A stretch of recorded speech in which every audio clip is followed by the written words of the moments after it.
Oggi la premiazione di questo secondo contest per il clima, per una coscienza ecologica, portata avanti dal Movimento per la Sostenibilità e la Difesa del Territorio. Bene, una giornata particolarmente speciale quella di oggi, perché abbiamo il piacere di consegnare un premio ad Alessia Virone, che è una delle alunne del liceo classico Empedocle, che ha partecipato al contest per lo sviluppo della ecologia.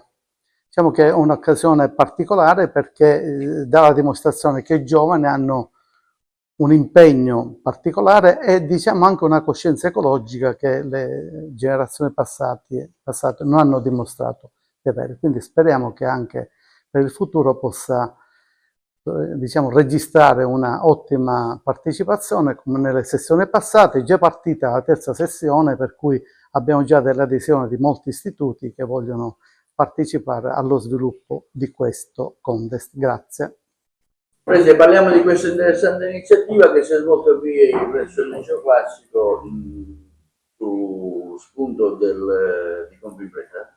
Sì, diciamo che ancora una volta il liceo classico e musicale Empedocle è in prima linea nel trattare tematiche così rilevanti come quelle che appunto abbiamo enucleato nel bellissimo lavoro di Alessia Virone, che è vincitrice del primo premio di questo secondo contest, e cioè la coscienza climatica. È strano forse abbinare il termine coscienza al termine clima, ma noi riteniamo che sia un connubio perfetto, perché non ci può essere un ambiente sano se non si vive questo ambiente con coscienza e con responsabilità. Quindi il liceo classico e musicale vuole in qualche modo veicolare quei valori che possono ancora oggi darci speranza per un futuro migliore, perché non esiste un pianeta di serie B, l'abbiamo sentito tutti, ma soprattutto cogliamo le occasioni che il territorio ci offre, con cui abbiamo piacere di collaborare, perché utili in questo progetto educativo e formativo che portiamo avanti ogni giorno con grande impegno.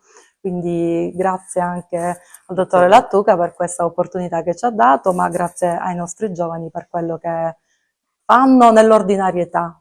Quello che per noi è eccezionale, per loro è normale, questo allora ci fa ben sperare, perché crediamo nella formazione e nella scuola. Sono fiera e orgogliosa di aver vinto il primo premio di questo contest, perché ritengo sia importante per noi giovani avere, appunto, come diceva la dirigente, una coscienza su ciò che è il nostro ambiente, su ciò che sono le condizioni e quello che è il nostro futuro, perché principalmente è ciò che riguarda il nostro futuro. E quindi sono molto lieta di aver partecipato e di aver anche avuto un lieto aver vinto, sì. Sono qui per la premiazione di questo contest ad Alessia Virone, perché lo sviluppo della coscienza ecologica nei giovani e soprattutto affrontare la questione climatica oggi è essenziale, non tanto per noi ma proprio per il loro futuro. Come dice fra l'altro oggi il rinnovato articolo 9 della Costituzione, che prevede che la Repubblica si debba impegnare a che sia tutelato l'ambiente e non solo il patrimonio artistico e letterario, perché se non riusciamo a mantenere in vita questa nostra terra non avremo un futuro, e queste generazioni non avranno un futuro.